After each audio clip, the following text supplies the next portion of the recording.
Hello again, and if it's your first time here, I'm Nikki B, and you're watching the second part of our positive productivity series. And last time we talked about detoxifying from distractions in our daily lives, and today it's going to be all about purposeful planning.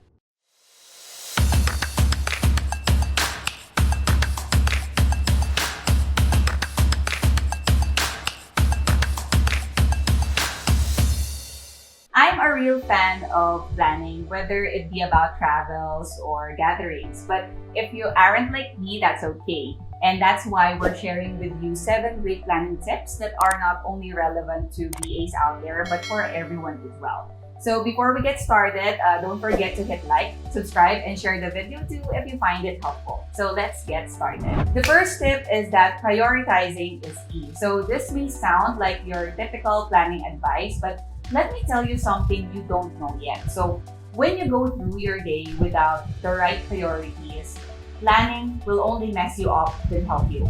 And here's the reason why. If you don't plan, 9 out of 10 times you would move according to what your instincts are prioritizing. Just think about this. After you wake up, you go to the bathroom to wash your face or take a shower, eat breakfast, and get ready for work.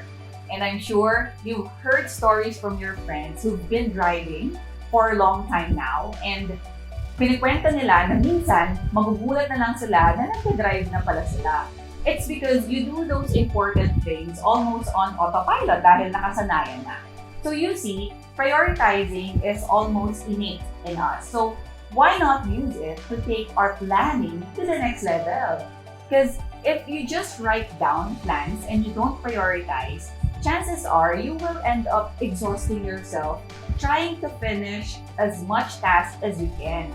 And believe me, ang gawain o trabaho, hindi yan nauubos. And it's not healthy to beat yourself up sa mga hindi mo natapos for the day.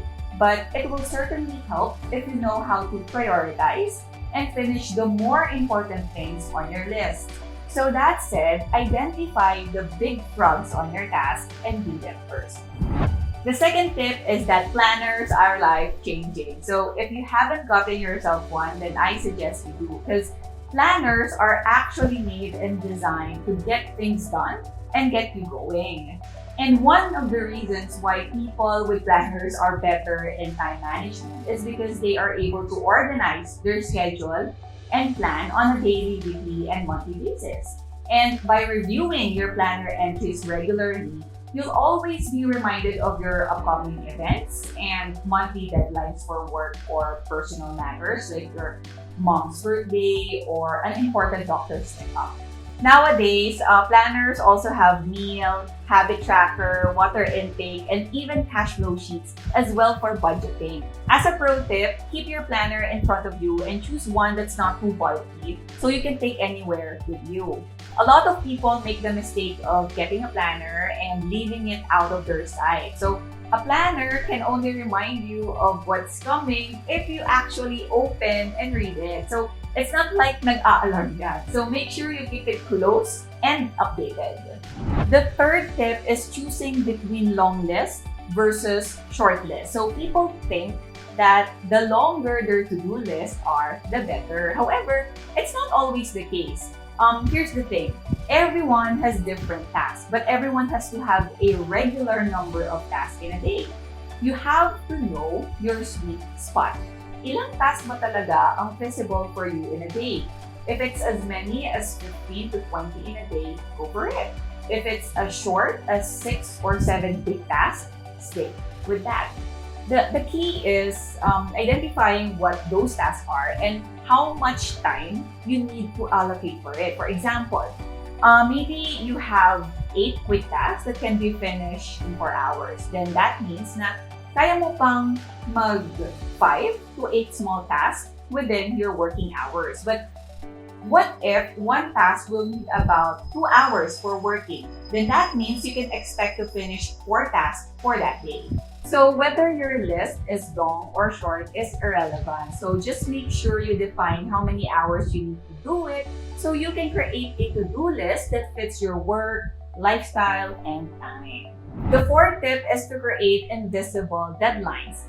If you hate deadlines, then this tip may not be for you. But believe me when I say that there are actually people who thrive in deadlines, meaning they work better under pressure.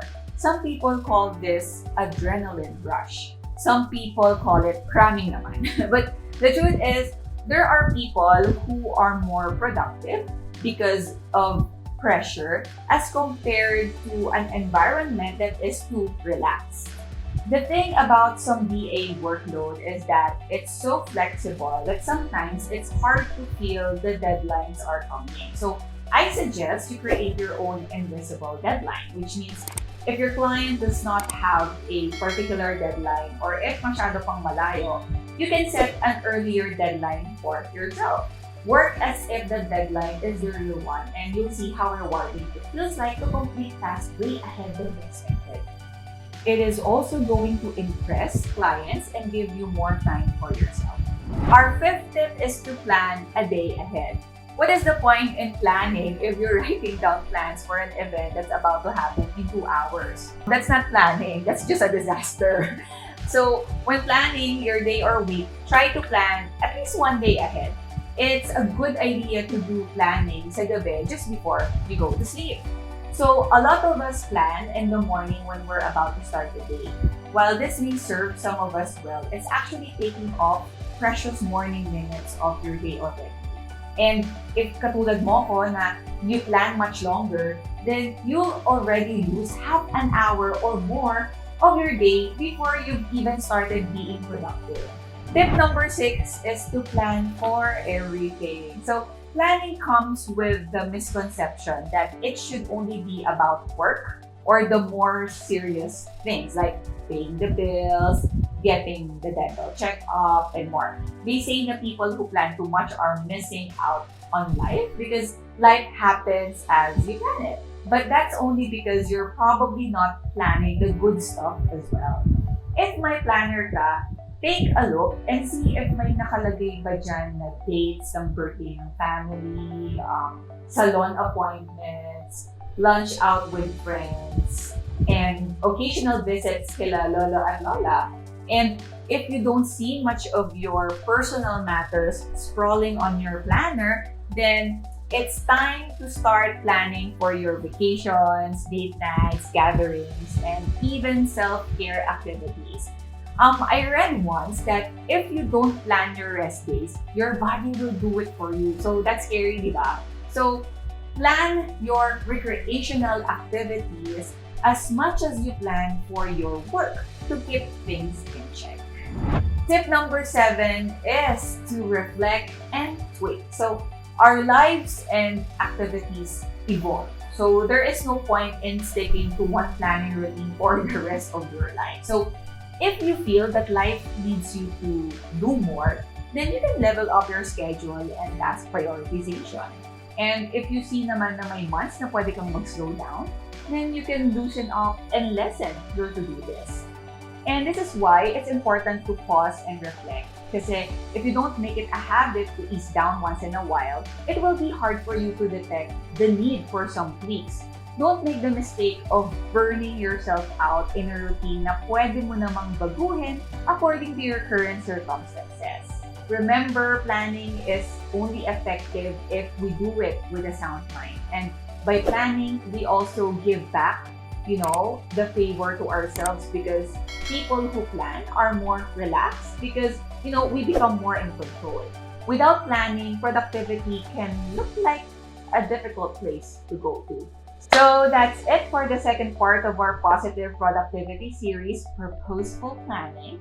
And for a quick recap, just remember, tip number 1 is that prioritization is key. Tip number 2 is to actually get a planner when you can. Number 3 is to choose your list between long or short lists. Create invisible deadlines, plan a day ahead, plan everything, and reflect and tweak. So let us know in the comments below which of the 7 you're already practicing and which one you're still about to try out. So thanks for watching and I'll see you again in our next vlog. Bye for now!